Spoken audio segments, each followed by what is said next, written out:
Hello छात्रों, good morning. कैसे हो सभी लोग? अच्छे होंगे। सभी लोग की पढ़ाई चल रही होगी। आपके एग्ज़ाम बिल्कुल करीब पहुंच रहे हैं। तो हम लोग एक नए टॉपिक के साथ शुरू करते हैं, त्रिभुज, जो चैप्टर नंबर 6 है हाई स्कूल की। और इसमें से क्वेश्चन बच्चों अवश्य ही पूछा जाता है, ये मान के चलिए इसमें प्रश्न आपका आता है। अच्छा, हम वन शार्ट भी आपके लिए तैयार कर रहे हैं बच्चों। तो वन शार्ट भी आपको मतलब हर चैप्टर का वन शार्ट मिलेगा, मतलब क्वेश्चन को कैसे सॉल्व करना है। तो आज मैं इस टॉपिक में, इस लेक्चर में 6.1 प्रश्नावली पूरी आपकी कंप्लीट करा देंगे। ठीक है, तो लगे रहिए, हमारे साथ जुड़े रहिएगा। तो पहला त्रिभुज है, मतलब त्रिभुज किसे कहते हैं? त्रिभुज को बच्चों इंग्लिश में ट्रायंगल कहा जाता है। तो त्रिभुज की परिभाषा क्या होती है? ये परिभाषा लिखी है कि तीन भुजाओं से घिरी हुई आकृति, तीन भुजाओं से क्या है, तीन भुजाओं से घिरी हुई आकृति को त्रिभुज कहते हैं।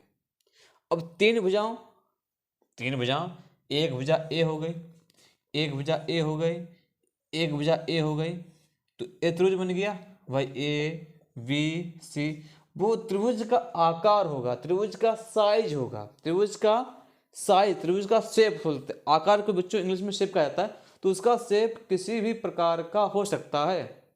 जरूरी नहीं है कि त्रिभुज की तीनों भुजाएं बराबर। अगर त्रिभुज की तीनों भुजाएं बराबर हैं तो उसको हम समबाहु त्रिभुज कहते हैं। अगर दो भुजाएं बराबर हैं तो उसको समद्विबाहु त्रिभुज कहा जाता है। तो त्रिभुज का जो शेप होता है, जो आकार होता है, वो किसी भी आकार में हो सकता है। टेढ़ा मेढ़ा, जैसे हम लोग समोसा खाते हैं, तो समोसा बच्चों जो होता है उसको गणित की भाषा में त्रिभुज कहा जाता है। क्या कहा जाता है?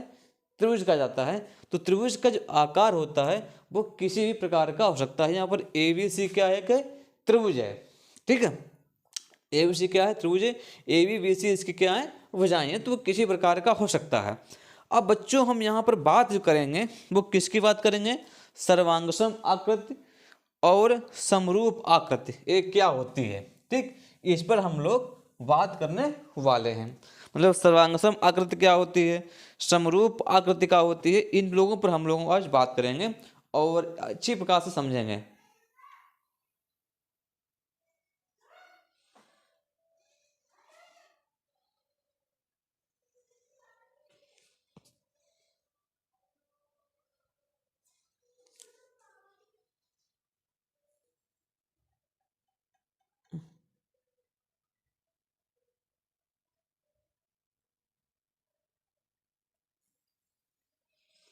देखिए बच्चों, सर्वांगसम आकृति और समरूप आकृति की क्या पहचान होगी, इसके सारे पॉइंटों पर हम लोग बात करेंगे।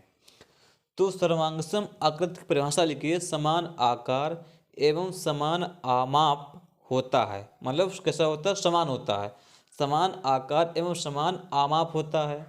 लेकिन समरूप आकृति बच्चों कह रहा है समान आकार तो होगा परंतु आमाप का समान होना आवश्यक नहीं है। तुम इस परिभाषा को बिल्कुल भूल जाइए, तुम्हें कुछ नहीं आता, ऐसे समझो। आकार जो है बच्चों, इसको अंग्रेजी में कहा जाता है शेप, और समान को अंग्रेजी में कहा जाता है साइज, सॉरी आमाप को, मतलब आकार को इंग्लिश में शेप कहा जाता है और जो आमाप है इसको अंग्रेजी में कहा जाता है साइज। ठीक, कहा जाता है साइज कहा जाता है। कुछ हम फिगर में बात करते हैं, देखिए। अच्छी, यहाँ पर आमाप बच्चों मतलब है उसकी लंबाई, उसकी चौड़ाई, उसकी ऊंचाई। यदि लंबाई चौड़ाई ऊंचाई समान है तब तो वो आमाप में आएगा। और साइज मतलब आकार मतलब क्या होता है? शेप होता है। तो शेप मतलब जैसे उसका जो फिगर बनाया जाएगा और उसी प्रकार का दूसरा होगा, उसी प्रकार का दूसरा होगा तो वह आकार में आएगा। तो कुछ हम चित्र बनाते हैं, उस बात करते हैं। मान लीजिए ये हमने वृत्त बनाया है और इस वृत्त की त्रिज्या हमने 3 सेंटीमीटर मान ली है। ठीक, वृत्त दूसरा बनाया है, इसकी त्रिज्या हमने 2 सेंटीमीटर मान ली है। वृत्त हमने तीसरा बच्चों बनाया है और इसकी त्रिज्या हमने 3 सेंटीमीटर मान ली। और वृत्त बनाया है अगला, इसकी बच्चों त्रिज्या हमने 4 सेंटीमीटर मानी है। ये फिगर नंबर 3 हो गया और ये फिगर नंबर 4 हो गया। अब हमें ये बताना है कि कौन सर्वांगसम है और कौन से समरूप हैं। तो देखो, समरूप की पहचान एक खास बात है कि उसका जो आकार होगा वो आकार तो समान होगा, परंतु आमाप का समान होना आवश्यक नहीं है। मतलब आकार मतलब उसका शेप तो समान होगा, परंतु आमाप मतलब उसकी साइज जो होगी वो समान होनी आवश्यक नहीं है। तो देखो, जैसे मान लीजिए ये फिगर नंबर 1 है, इसकी त्रिज्या 3 सेंटीमीटर है, तो इसकी मतलब वृत्त की त्रिज्या और किन्हीं वृत्तों की त्रिज्या समान है, मतलब साइज समान है भाई। ये मतलब इसका आकार देखिए इस प्रकार आकार होगा, तो वो आकार वृत्त है तो इसी प्रकार गोलाकार बनेगा, तो इसका ये आकार हो गया, इसकी ये शेप हो गई है। अगर उसकी त्रिज्या भी समान है तो क्या होगा, तो वो हमारा जो होगा सर्वांगसम कहलाएगा। मतलब यहाँ कह सकते हैं, देखो जो आकृति लिखी है, आकृति आकृति नंबर 1 व आकृति नंबर 3 ये कैसी हैं, ये सर्वांगसम है, ये सर्वांगसम है। क्यों सर्वांगसम है? क्योंकि इनकी त्रिज्याएं जो हैं वो बराबर हैं। मतलब जितनी त्रिज्या सेंटीमीटर ए आकृति नंबर 1 है, उतनी त्रिज्या की आकृति नंबर 3 है। तो अगर इसको यहाँ से उठाकर इसके ऊपर रख देंगे तो बिल्कुल एडजस्ट हो जाएगा। तो सर्वांगसम का मतलब बच्चों यही होता है कि इसकी लंबाई चौड़ाई अगर समान है तो वह सर्वांगसम में आएगा। यदि लंबाई चौड़ाई समान नहीं है तो वह सर्वांगसम नहीं आएगा। वृत्तों में पहचान ऐसे की जाती है कि अगर उसकी त्रिज्या समान है तब तो वो सर्वांगसम आएगा, अगर त्रिज्या समान नहीं है तो सर्वांगसम में नहीं आएगा। ठीक, अब आकृति नंबर 2 व आकृति नंबर 4 एक कैसे होंगे, ये समरूप होंगे। ये कैसे हैं, समरूप हैं। समरूप क्यों हैं? क्योंकि इनके आकार तो शेप एक प्रकार से, आकार मतलब इसका शेप है वो तो गोलाकार है, बट इनकी त्रिज्याएं समान नहीं है। तो समरूप ये पहचान है कि उनका जो आकार होगा वो तो समान होगा, लेकिन आमाप का समान होना कोई आवश्यक नहीं है कि आमाप समान ही हो, ये कोई आवश्यक नहीं होगा। तो यदि मतलब आकार और आमाप दोनों समान होंगे तब वो सर्वांगसम कहलाएंगे, अगर दोनों समान नहीं है तो सर्वांगसम नहीं कहलाएंगे। तो सर्वांगसम की पहचान बच्चों यही होती है कि कोई दो मान लो होंगे, वृत्त हों या वर्ग हों, तो उनकी जो लंबाई चौड़ाई है अगर वो समान है तब तो वो हमारे सर्वांगसम होंगे। अगर लंबाई चौड़ाई समान नहीं है तो सर्वांगसम नहीं हो सकते हैं। इस बात को ध्यान रखना है। हाँ, अच्छी कुछ और बात करते हैं। देखो भाई, जैसे ये हमने एक वर्ग बना रहे हैं, ठीक, इसकी जो चौड़ाई या लंबाई 4 सेंटीमीटर मान ली है। अच्छी, वर्ग जो आकार वर्ग जो होता है सबका आकार एक प्रकार का होता है। इसकी 2 सेंटीमीटर मान ली है भुजा, वर्ग अगला बनाया हमने, इसकी भुजा 4 सेंटीमीटर मान ली, और वर्ग जो अगला बनाया है इसकी भुजा हमने 3 सेंटीमीटर मान ली। ठीक, 1 2 3 और 4। अब हमें बताना है कौन कौन से सर्वांगसम हैं और कौन कौन से समरूप हैं। तो सर्वांगसम की पहचान बताई तुमने है कि अगर कोई दो वृत्त या कोई दो वर्ग उनकी लंबाई चौड़ाई समान है, इसकी 4 सेंटीमीटर है तो इसकी भी 4 सेंटीमीटर है, मतलब ए वाला जो होगा इसको अगर इसके ऊपर रखेंगे बिल्कुल एक जस्ट बैठ जाएगा। तो जितनी इसकी भुजा है उतनी भुजा इसकी है, तो इसके मतलब ये हमारा कैसा होगा, सर्वांगसम होगा। लेकिन ये दोनों कैसे होंगे, समरूप होंगे, क्योंकि इनकी भुजाएं समान न होने के कारण ये कैसे होंगे, समरूप। आकार तो है, आकार तो बच्चों समान है, लेकिन आमाप समान नहीं है।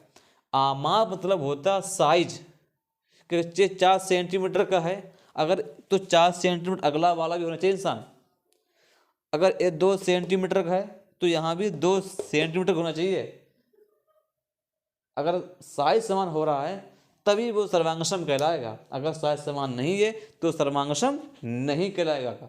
आकार तो होगा, आकार देखो एक बात ध्यान रखना है, उसका आकार तो समान हो सकता है लेकिन सर्वांग होना जरूरी नहीं कि समान हो, ध्यान रखना है, ठीक है। तो इस प्रकार से कुछ इसके पॉइंट्स हैं, मैं तुम्हें पॉइंट्स लिखा देता हूं जिनको पॉइंट्सों को बच्चों आपको याद रखना है। अगर होप ये समझ पाए होंगे तो बिल्कुल समझिएगा, बहुत बारीकी समझाएंगे आपको, ठीक है। तो आपको मोटा मोटी याद क्या रखना है, एक तो याद रखना है कि अगर आमाप समान है और आकार ही समान है तो वो सर्वांग कहलाएगा। अब सिर्फ आकार समान हो और आमाप समान नहीं है तो वो समरूप कहलाएगा।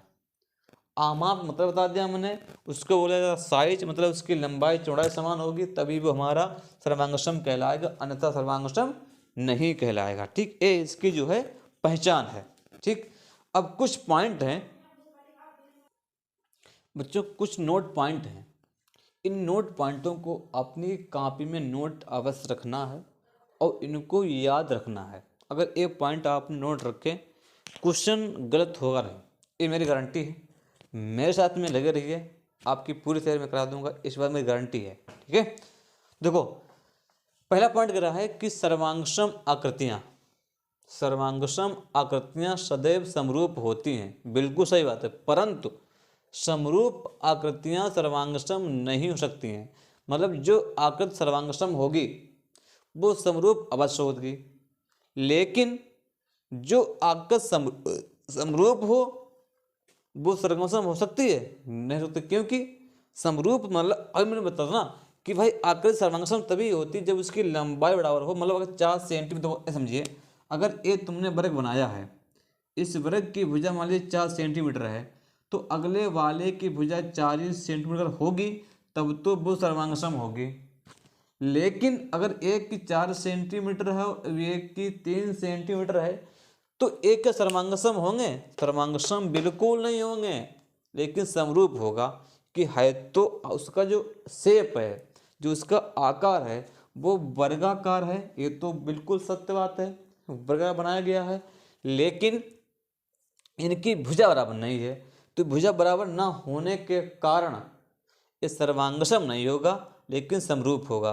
तो पॉइंट 1 यही कहा गया है कि सर्वांगसम आकृतियां सदैव समरूप होती हैं। जो आकृतियां सर्वांगसम होंगी वह आकृति सदैव समरूप होगी, लेकिन जो आकृति समरूप होगी वह आकृति सदैव सर्वांगसम होना ऐसा असंभव बच्चों है, ठीक है। बात समझ पा रहे होंगे हमारी, ठीक है। तो पॉइंट नंबर 2 कर रहा है कि कोई भी दो रेखाखंड सदैव समरूप होते हैं, ठीक। मान लीजिए एक रेखाखंड ए है, इसका नाम है ए बी, और दूसरा रेखाखंड हमारा है सी डी, ए सी डी है। तो कोई भी दो रेखाखंड सदैव समरूप, रेखाखंड हमेशा खींची जाएगी, दो बिंदु मिलकर जाने वाली, परंतु इनका सर्वांगसम होना आवश्यक नहीं है। ये सर्वांगसम तभी होंगे जब इनकी लंबाइयां कैसी हो, समरूप हो, मैंने कहा समान हो। कि अगर भाई दो रेखाखंड सदैव समरूप हो सकते हैं लेकिन सर्वांगसम नहीं होंगे। सर्वांगसम बच्चों तभी होंगे जब उनकी लंबाइयां कैसी हो, समान हो। अगर मान लीजिए ए भुजा 4 सेंटीमीटर रेखाखंड आपने खींची है तो दूसरी भी 4 सेंटीमीटर की होनी चाहिए, लेकिन ऐसा अगर नहीं है तो क्या होगा, सर्वांगसम नहीं हो सकते हैं, तो सर्वांगसम फिर नहीं होंगे, ठीक है। तो सर्वांगसम नहीं हो सकते हैं।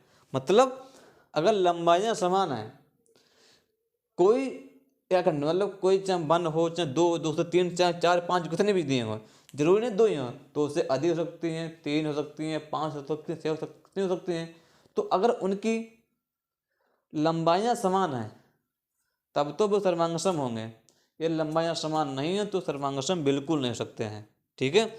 लेकिन जो मतलब समरूप है वो समरूप तो होंगे चाहे लंबाइयां समान हो अथवा ना हो। ये पॉइंट नंबर 2 कहता है। अब पॉइंट नंबर 3 देखो भाई, पॉइंट 3 कह रहा है कि कोई भी दो वर्ग अथवा समबाहु त्रिभुज सदैव समरूप होते हैं। मान लीजिए कोई दो वर्ग, जैसे वर्ग हमने एक ए वर्ग बनाया है, इसकी भुजा 2 सेंटीमीटर हो गई। वर्ग दूसरा बनाया है, ये तो मुझे पता है कि वर्ग जो होता है वो 4 भुजाओं से घिरी हुई जिनकी चारों भुजाएं बराबर होती हैं, और एक 3 सेंटीमीटर हो गया। तो कह रहे कोई भी 2 वर्ग अथवा समबाहु त्रिभुज, समबाहु त्रिभुज की भुजाएं सभी कैसी होती हैं, बराबर होती हैं। मतलब अगर इसकी एक 3 सेंटीमीटर भुजा है तो 3 सेंटीमीटर यहाँ भी होगी, 3 सेंटीमीटर यहाँ भी होगी। अगर अगला तुमने बनाया है तो जरूरी नहीं उस 3 ही हो सकता है 4 सेंटीमीटर भुजा है, 4 सेंटीमीटर यहाँ होगी, 4 सेंटीमीटर यहाँ होगी। तो कुल मिलाकर ये कह रहा है कि कोई भी 2 वर्ग अथवा समबाहु त्रिभुज सदैव समरूप होते हैं, परंतु इनका सर्वांगसम होना आवश्यक नहीं है। यदि वर्गों तथा समबाहु त्रिभुजों की लंबाइयाँ बराबर होती हैं तो ये सर्वांगसम कहलाएंगे। मतलब अगर 2 सेंटीमीटर यहाँ है ये वाला वर्ग, तो 2 सेंटीमीटर अगला भी होना चाहिए, तब तो ये सर्वांगसम कहलाएगा। अगर ऐसा नहीं है तो सर्वांगसम तो नहीं होगा, लेकिन समरूप अवश्य होगा। भाई उसका जो आकार है, जो उसका शेप है, वो तो उसी प्रकार का बनेगा, उसी प्रकार का ढलेगा।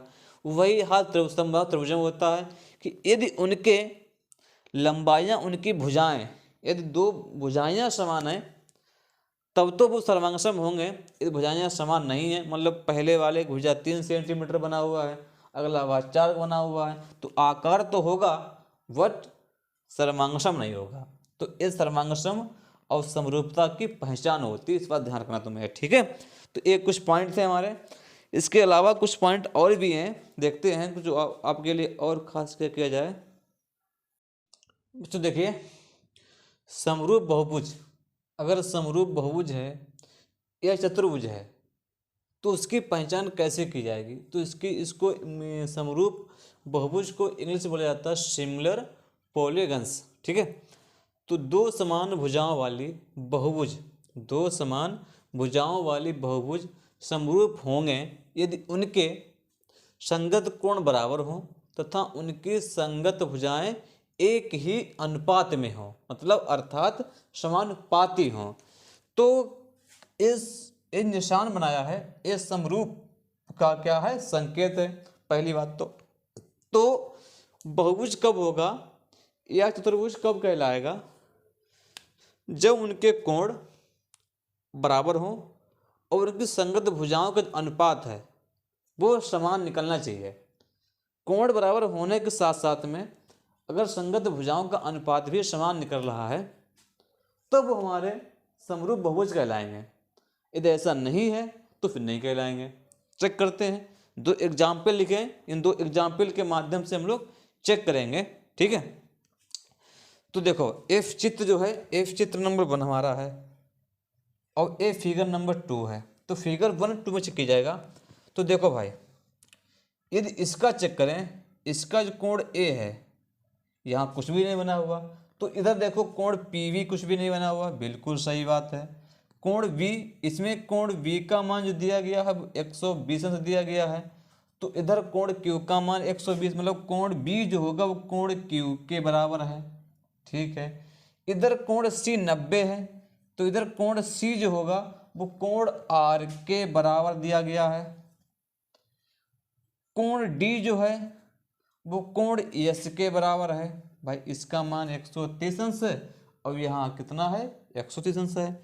फिर कोण ई जो है वो कोण टी के बराबर है। भाई कोण ए का मान 100 डिग्री है तो कोण टी का मान भी 100 डिग्री है। तो कोणों में समरूपता आ चुकी है, मतलब कोई 2 पोलोगन्स जो हैं, बहुभुज हैं, तो उनके कोण पहले वाले जितने कोण वही कोण दूसरे वाले के हैं। तो एक कोणों में समरूपता आ चुकी है। अब हमने कहा भुजाओं में चेक करना पड़ेगा। भाई कोण तो हैं, कोण के साथ साथ में मुझे भुजाएं भी चेक करनी पड़ेंगी, तभी तो हम बता पाएंगे, अन्यथा उसको पता लगा पाएंगे कैसे समरूप हैं, समरूप हैं कि नहीं है, ठीक है। तो भुजाओं का अनुपात निकाला जाता है। क्या निकाला जाता है? भुजाओं का बच्चों जो है अनुपात इसमें निकाला जाता है, ठीक है। तो भुजाओं का अनुपात हम लोग निकाल लेते भाई हैं। चलो यहाँ देखो एक कोणों में समरूपता आ चुकी है। अब कोणों में आ चुकी है तो भुजाओं चेक करते हैं। इसकी भुजा देखो ए बी है, इसको यहाँ साइड में बंद कर देते हैं।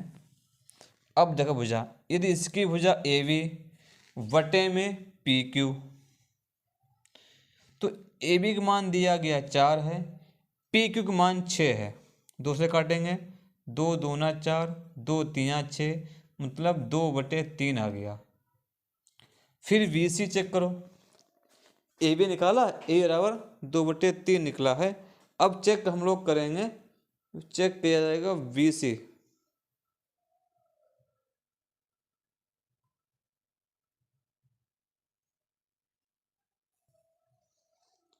अब चेक करेंगे बी सी। तो देखो बी सी बटे में क्यू और आर। तो बी सी का मान है 3, क्यू आर का मान है 4.5। हटा दिया पॉइंट, बढ़ा दिया 0। 30/45, 15 दूनी 30, 15 तिया 45, 2/3 आ गया। अब सी डी बटे में आर यस। सी डी का मान है 4, आर एस का मान 6 है। इसको 2 से डिवाइड करेंगे तो 2/3 आ रहा है। सम में 2/3 आ रहा है। अब क्या बचा हमारा है, डी ई बचा हुआ है। डी बटे में एस टी। डी ई का मान 3 है, एस टी का मान है 4.5। हटा दिया पॉइंट, बढ़ा दिया 0। 30/45 यानी 15 दूनी 30, 15 तिया 45, 2/3 हो गया। ठीक, अब बचा क्या है, ई ए बचा हुआ है। ई ए बटे में टी पी। ई ए का मान 3.2, टी पी का मान 4.8। 16 दूनी 32, 100 तिया 48, 2/3। देखो तो सभी भुजाओं में जो अनुपात है वो कैसा है, समान है। जितनी भुजाएं हैं सभी भुजाओं में अनुपात समान है। तो अब हम यहाँ पर क्या लिखेंगे, क्या, कैसे ये लिखा जाएगा, इस बात को जरूर समझना है। तो लिखेंगे बहुभुज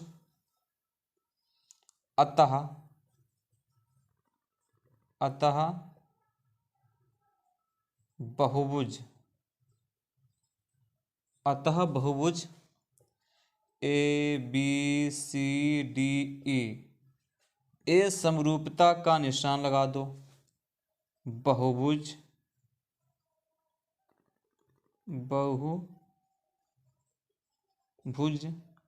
P Q R S T.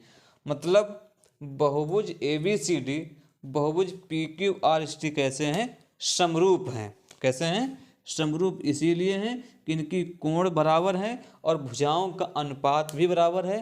तो ये समरूपता का गुण प्रदर्शित कर रहे हैं, इसीलिए बहुभुज हैं। तो अगर बात मान लो सवाल चतुर्भुज आ जाता है तो चतुर्भुज में यही बात चेक की जाएगी। उनको कोण चेक करेंगे, उनकी भुजाओं को चेक करेंगे। यदि कोण और भुजाएं समान, मतलब कोणों जो है कोण भी समान आ रहे हैं और भुजाओं का जो अनुपात है अगर वो समान आ रहा है तो हमारे क्या है, समरूप प्रदर्शित होंगे। यदि ऐसा नहीं है तो समरूप प्रदर्शित फिर नहीं होंगे बच्चों। ठीक है, तो अब हम बच्चों प्रश्नावली 6.1 भी आज ही हमने कहा करें कंप्लीट। 6.1 भी आज प्रश्नावली हम कंप्लीट करेंगे। ठीक है बच्चों, जो एक्सरसाइज है, एक्सरसाइज बच्चों जो है वो 6.1 है। ठीक, प्रश्न नंबर 1 लिखा हमने कि कोष्टकों में दिए गए शब्दों में सही शब्द भरना है। जो कोष्टक है, जो कोष्टक में शब्द दिए गए, जो खाली स्थान है उसके स्थान भरना है। तो अगर आपने जो मैंने अभी परिभाषाएं समझाई थी, यदि आप उन परिभाषाओं को अच्छे प्रकार समझे होगा, उन पर गौर किया गया होगा, तो इन प्रश्न को हल करने में कुछ भी समय लगेगा, चुटकियों में हल हो जाएंगे। देखिएगा, कृक सभी व्रत होते हैं, मतलब सभी व्रत, जितने व्रत होते हैं वो कैसे होते हैं, वो बच्चों समरूप होते हैं। सर्वांगसम जरूरी नहीं हो जाए कि समरूप, मतलब उनकी जो आकृति होगी वो हमेशा शेप होगी, वो हमेशा गोलाकार होगी, लेकिन ये जरूरी नहीं है कि सर्वांगसम हो सकता है कि एक व्रत बच्चों जिसकी त्रिज्या 2 हो, एक व्रत हो त्रिज्या उसकी 5 है तो गोलेकार, लेकिन दोनों की त्रिज्याएं कैसी हैं, अलग अलग हैं। तो दोनों की त्रिज्याएं अलग अलग होने के कारण इस सर्वांगसम तो नहीं हो सकते हैं, लेकिन फिर क्या हो सकते हैं, समरूप तो भाई हो सकते हैं। समरूप हमेशा होंगे लेकिन सर्वांगसम जरूरी नहीं हो। ठीक। नंबर 2, सभी वर्ग होते हैं और वर्गों, वही हाल समरूप में होता, वही जब वृत्तों में होता तो वही हाल वर्गों में होता है कि वर्ग अलग दिए गए हैं तो वर्ग, सभी वर्ग जितने होते हैं वो बच्चों कैसे होते हैं, समरूप होते हैं, लेकिन सर्वांगसम होना जरूरी नहीं है। सभी त्रिभुज समरूप होते हैं। समबाहु त्रिभुज जो होते हैं वो हमेशा कैसे होते हैं बच्चों, हैं समबाहु त्रिभुज जो होते हैं वो हमेशा समरूप होते हैं। ठीक। समबाहु त्रिभुज कैसे होते हैं, हमेशा समरूप होते हैं कि उनकी आकृति होगी वो त्रिभुजाकार होगी, लेकिन उनकी त्रिभुज, किसी की भुजा मान लो 3 सेंटीमीटर है, अगला पास में बैठा हुआ 5 सेंटीमीटर का है, तो दोनों की जो भुजाएं हैं उनकी लंबाइयां अलग अलग होने के कारण वो समरूप तो होंगे लेकिन सर्वांगसम नहीं हो सकते हैं। चौथा है भुजाओं की समान संख्या वाले, भुजाओं की समान संख्या वाले दो बहुभुज समरूप होते हैं यदि उनके संगत कोण कैसे हों, यदि संगत कोण बच्चों बराबर हों, संगत कोण बराबर हो तथा उनकी संगत भुजाएं कैसी हों, समानुपाती हों। ये संगत कोण बराबर हैं तथा संगत भुजाएं समानुपाती होंगे तो वो हमारे कैसे होंगे, समरूप बहुभुज होते हैं। ठीक। प्रश्न नंबर 2 बात करते हैं। प्रश्न वाली पूरी देखो, सत्य और असत्य बताना है। कोई भी दो समरूप आकृतियां सर्वांगसम होती हैं। पहले नोट पॉइंट था कि दो जो आकृतियां होंगी अगर वो सर्वांगसम हैं तब तो समरूप होंगी, लेकिन कोई भी दो समरूप आकृतियां सर्वांगसम हो ऐसा असंभव है, तो एक कैसा होगा बच्चों, यहाँ पर का असत्य होगा। ठीक। कोई भी दो समरूप आकृतियां समरूप होती हैं, बिल्कुल सही बात है। अगर कोई दो अगर समरूप हैं तो समरूप जरूर होंगे, ये बिल्कुल बात सत्य है, ये पॉइंट सही है। फिर दो चतुर्भुज समरूप होते हैं यदि उनके संगत कोण बराबर हों, संगत कोणों के बराबर बराबर साथ में भुजाएं भी समानुपाती हैं तब तो वो चतुर्भुज समरूप होंगे, अन्यथा नहीं हो सकते हैं। तो यहाँ भैया बन जाएगा असत्य बन जाएगा, फिर तो असत्य हो गया। दो बहुभुज समरूप होते हैं यदि उनके संगत भुजाएं समानुपाती हों साथ में कोण भी बराबर हों तभी बात होगी, अन्यथा बात नहीं बनेगी, तो ये भी असत्य बन जाएगा। निम्नलिखित युग्मों के दो भिन्न भिन्न उदाहरण दीजिए। समरूप आकृतियां, देखो ऐसी आकृतियां जिनके क्या हो, आकार समान हो लेकिन भुजाओं अलग अलग हो। मान लो ये वृत्त पहला है, इसकी मान लो त्रिज्या हमने 2 सेंटीमीटर मान ली, अगला बनाया उसकी हमने 3 मान ली, तो आकार समान है लेकिन जो त्रिज्याएं हैं वो कैसी अलग अलग हैं। इसी प्रकार से मान लीजिए वर्ग, ए वर्ग पहला 1 हो गया, इसकी मान लो भुजा हमने 2 सेंटीमीटर मान ली और एक वर्ग अगला बना दिया, उसकी भुजा कितनी मान ली, 3 सेंटीमीटर मान ली है। ठीक। तो समरूप आकृतियाँ कैसी हैं कि मतलब उनकी आकार तो मतलब शेप तो समान होगा लेकिन उसकी जो लंबाई या त्रिज्या होगी वो अलग अलग होती है। ऐसी आकृतियाँ जो समरूप नहीं हैं, ऐसी आकृतियाँ जो समरूप नहीं हैं, मान लीजिए एक हमने क्या वृत्त बना दिया, दूसरा हमने क्या बना दिया, वर्ग बना दिया, तो समरूप कहाँ आएंगे, एक तो वर्ग हो गया और एक हो गया वृत्त, इसलिए ये समरूप नहीं हो सकते हैं। ठीक है। तो ये मतलब युग्मों समरूपों में पहचान यही होती है कि उनका जो शेप होगा वो तो समान होगा लेकिन जो लंबाई चौड़ाई ऊंचाई होगी वो अलग अलग होती है, इस कारण ये समरूप नहीं हो सकते हैं। ठीक है। एक क्वेश्चन हमारा और बचा हुआ है, देखो बच्चों, ये तो एक बताइए कि निम्नलिखित चतुर्भुज समरूप हैं या नहीं, ये पता करना है। ठीक। तुम समरूप की भाई पहचान यही होती है कि देखो भाई बता रहे हैं, इस प्रकार का सवाल यदि आता है और आप किताब में सवाल दिए गए हैं और अगर चेक करना तो कैसे करेंगे, एक कोण ए है, इसका कोण ए इधर वाले कोण पी के कैसा है, बराबर है। भाई इस कोण ए का मान 105 है तो पी का मान भी 105 है। फिर इधर कोण बी है, इधर कोण क्यू है, बिल्कुल सही बात है, ये भी दोनों बराबर हैं। फिर इधर कोण C है, उधर कोण R है, दोनों के मान बराबर दिए गए। फिर इधर कोण D है और इसमें कोण S है, तो सबके कोण तो भाई बराबर हो गए। अब चेक करते हैं हमें भुजाओं। अगर भुजाएं भी बराबर आ जाएंगी तब तो समरूप होंगे, अन्यथा समरूप नहीं होंगे, ये ध्यान रखना है। तो AB वटे में PQ, AB का मान 1.5, PQ मान 3 है, 3 एकन 3 तिपच 15, मतलब बच्चों 0.5 हो गया। फिर BC बटे में QR निकालो, BC का मान 2.5 है, QR का मान 5.0 है, 5 एकन 5 पचम 25, 0.5 आ रहा, बिल्कुल सही बात है।